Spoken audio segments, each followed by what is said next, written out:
Shalom Bapak Ibu Saudara dikasih oleh Tuhan kita Yesus Kristus. Kembali pada saat ini berjumpa lagi dengan saya, dan kita akan membahas satu kebenaran firman Tuhan dari satu bagian perjanjian baru yang terambil dari Roma pasal 12 ayat yang pertama. Demikian bunyi firman Tuhan. Karena itu saudara-saudara, demi kemurahan Allah aku menasihatkan kamu supaya kamu mempersembahkan tubuhmu sebagai persembahan yang hidup, yang kudus dan yang berkenan kepada Allah. Itu adalah ibadahmu yang sejati. Nah, berkaitan dengan kajian Alkitab kita saat ini, maka saya akan memberikan satu perikop atau satu judul untuk kajian Alkitab kita, yaitu ibadah yang sejati.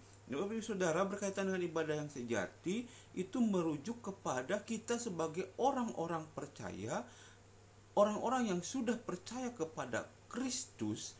Nah, ketika kita sudah percaya kepada Kristus, kita diajak untuk mempersembahkan seluruh hidup kita demi kemuliaan Tuhan.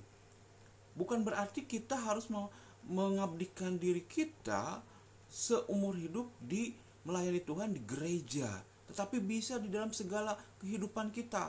Artinya, ibadah yang sejati di sini Rasul Paulus mengajak jemaat di Roma pada waktu itu, ketika mereka sudah percaya kepada Kristus, mereka diajak untuk mempersembahkan hidupnya sebagai persembahan yang hidup, sebagai bentuk ibadah yang sejati. Bapak Ibu Saudara yang dikasih dalam Tuhan kita Yesus Kristus, kita diselamatkan oleh karena anugerah yang Allah berikan kepada setiap kita. Paulus menekankan kepada jemaat di Roma untuk mempersembahkan hidup mereka sebagai persembahan yang hidup, karena orang percaya yang ada di Roma pada waktu itu dan kita saat ini diselamatkan bukan karena perbuatan baik yang kita lakukan, tetapi karena anugerah Allah. Artinya apa? Anugerah berarti karena cuma-cuma. Dengan menerima Yesus sebagai Tuhan dan Juru Selamat, itu merupakan langkah awal daripada kita percaya. Ketika kita menerima Tuhan, pada saat itu juga seluruh tubuh kita, seluruh hidup kita harus dipersembahkan kepada Allah seumur hidup kita.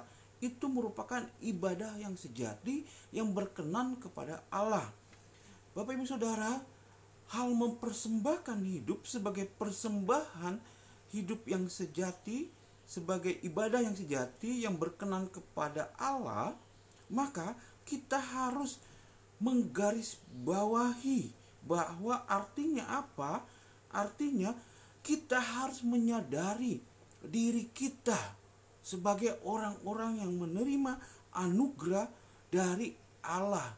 Oleh karena itu, ketika kita menerima anugerah itu sebagai bentuk reaksi kita sudah menerima anugerah, maka kita harus melakukan apa yang menjadi kewajiban kita, yaitu melayani Tuhan.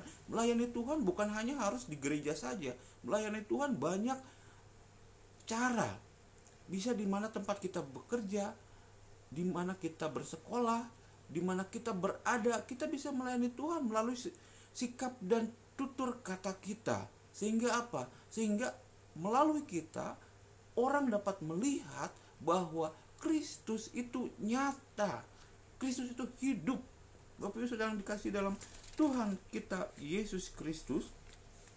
Dalam Roma pasal 5 ayat yang 11 dikatakan, dan inilah kesaksian itu, Allah telah mengaruniakan hidup yang kekal kepada kita, dan hidup itu ada di dalam anaknya. Barang siapa memiliki anak, ia memiliki hidup. Barang siapa tidak memiliki anak, ia tidak memiliki hidup. Ini juga bisa kita baca di dalam 1 Yohanes pasal yang kelima, ayat yang ke-11 sampai yang ke-12. Bapak Ibu Saudara dan yang dikasih oleh Tuhan kita Yesus Kristus, orang percaya hidup di dalam roh, dan roh Allah ada di dalam diri kita. Roh Kudus ada di dalam diri kita. Bukan berarti kita hidup di dalam roh itu kita hidup tidak secara fisik, bukan, tetapi ada Roh Kudus di dalam diri kita. Seperti yang dikatakan Roma 8 ayat 9. Orang percaya itu merupakan milik daripada Kristus, bukan lagi milik dirinya sendiri, seperti dikatakan di dalam 1 Korintus 3 ayat 23. Dalam firman Tuhan di dalam 1 Korintus 6 ayat 19 lebih ditekankan lagi, dijelaskan lagi bahwa, atau tidak tahukah kamu bahwa tubuhmu adalah bait Roh Kudus yang diam di dalam kamu, Roh Kudus yang kamu peroleh dari Allah, dan bahwa kamu bukan milik kamu sendiri. Itu artinya apa, Bapak Saudara? Bagian firman Tuhan ini menjelaskan kepada kita bahwa diri kita, ketika kita sudah percaya kepada Kristus, maka kita harus memiliki cara hidup yang baik, yang benar sebagai para pengikut Kristus. Dan hidup yang baik dan benar itu harus kita aplikasikan di dalam kehidupan kita hari lepas hari, baik itu dengan sesama kita yang seiman maupun yang tidak seiman. Nah, Bapak Ibu Saudara, tetapi hal itu bukan supaya kita untuk mempertahankan keselamatan, bukan, tetapi sebagai respon kita sudah diselamatkan oleh Kristus.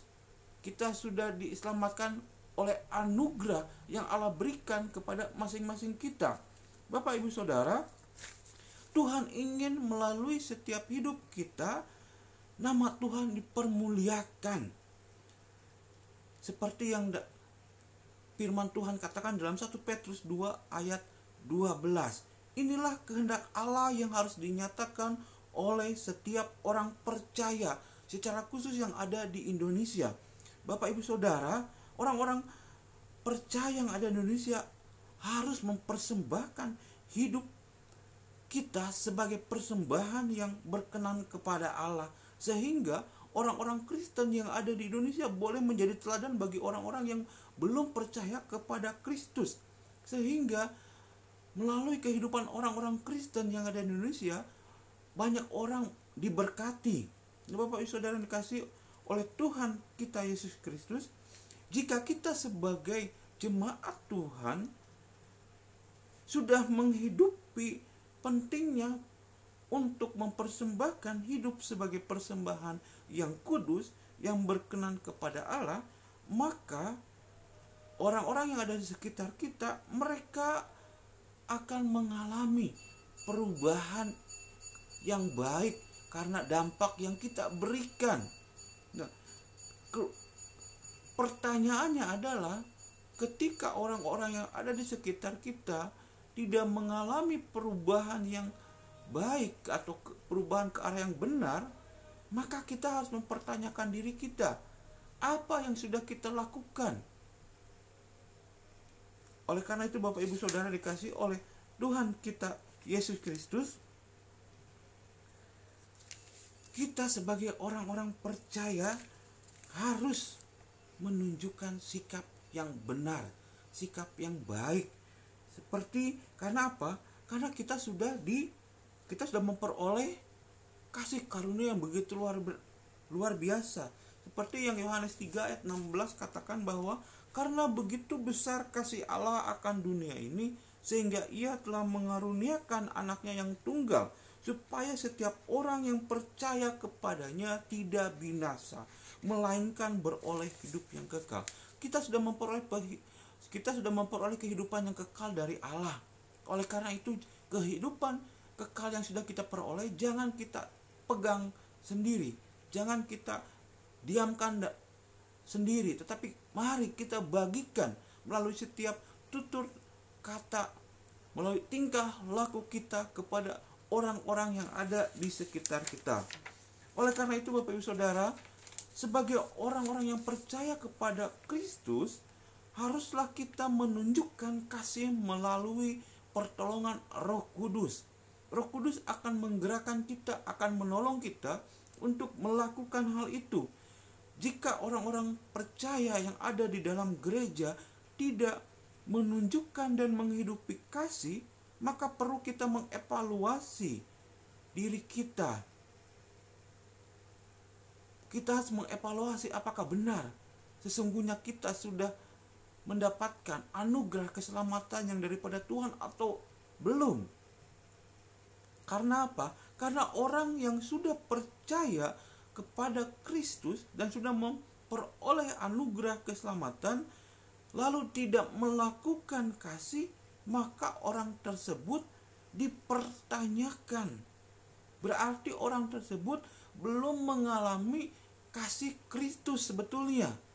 Kalau dia katakan dia sudah mengalami kasih Kristus, tetapi dia tidak mengasihi orang-orang sekitarnya, hal itu patut dipertanyakan. Seperti firman Tuhan katakan di dalam 1 Yohanes pasal yang ketiga ayat yang ke-11 sampai yang ke-18. Kita bisa membacanya panjang lebar di sana Bapak Ibu Saudara. Sebab inilah berita yang telah kamu dengar dari mulanya, yaitu bahwa kita harus saling mengasihi, bukan seperti Kain yang berasal dari si jahat dan yang membunuh adiknya. Dan apakah sebabnya ia membunuhnya? Sebab segala perbuatannya jahat dan perbuatan adiknya benar. Janganlah kamu heran saudara-saudara, apabila dunia membenci kamu. Kita tahu bahwa kita sudah berpindah dari maut ke dalam hidup, yaitu karena kita mengasihi saudara kita. Barang siapa tidak mengasihi, ia tetap di dalam maut. Setiap orang percaya yang membenci saudaranya adalah seorang pembunuh. Dan kamu tahu bahwa tidak ada seorang pembunuh yang tetap memiliki hidup yang kekal di dalam dirinya. Demikianlah kita ketahui kasih Kristus, yaitu bahwa ia telah menyerahkan nyawanya untuk kita. Jadi kita pun wajib menyerahkan nyawa kita untuk saudara-saudara kita. Barang siapa mempunyai harta duniawi dan melihat saudaranya menderita kekurangan, tetapi menutup pintu hati terhadap saudaranya tersebut, bagaimanakah kasih Allah ada tetap di dalam dirinya? Oleh karena itu, Bapak Saudara, firman Tuhan ini sangat jelas menunjukkan kepada kita sebagai orang-orang percaya, kita harus menghidupi kasih di dalam kehidupan keseharian kita. Bagaimana caranya kita bisa menghidupi kasih Allah, dan bagaimana kita bisa menunjukkan kasih Allah tersebut? Di dalam 1 Yohanes 3 ayat 7 sampai 18 dikatakan, barang siapa mempunyai harta duniawi dan melihat saudaranya menderita kekurangan, tetapi menutup pintu hatinya terhadap saudaranya itu, bagaimana kasih Allah dapat tetap di dalam dirinya? Anak-anakku, marilah kita mengasihi, bukan dengan perkataan atau dengan lidah, tetapi dengan perbuatan dan dalam kebenaran. Artinya apa? Artinya kita harus mengaplikasikan kasih itu bukan hanya semata di mulut saja, tetapi juga melalui tindakan nyata. Kita harus mulai bertindak mengasihi orang yang ada di sekitar kita. Jangan kita mengasihi orang-orang yang tidak kita kenal, yang sebetulnya tidak membutuhkan pertolongan kita, tetapi orang yang ada di depan mata kita dan membutuhkan pertolongan kita, kita malah menutup mata kita. Oleh karena itu, kalau kita masih melakukan hal tersebut, mari Bapak Ibu Saudara, kita mengevaluasi diri kita. Apakah sungguhnya kita ini sudah benar-benar memiliki kasih di dalam Tuhan? Apakah kita sudah benar-benar memberikan, mempersembahkan hidup kita sebagai persembahan yang hidup, sebagai bentuk ibadah yang sejati kepada Allah atau tidak? Kita hanya diri kita masing-masing yang tahu. Oleh karena itu, mari Bapak Saudara sekali lagi, saya mengajak kita untuk kita merenungkan kembali, apakah kita sudah merasakan kasih Allah? Apakah kita sudah mendapatkan kasih Allah? Apakah kita sudah menghidupi kasih Allah itu sehingga kita mengaplikasikannya dalam kehidupan kita hari lepas hari sebagai bentuk ibadah yang sejati kepada Allah. Amin.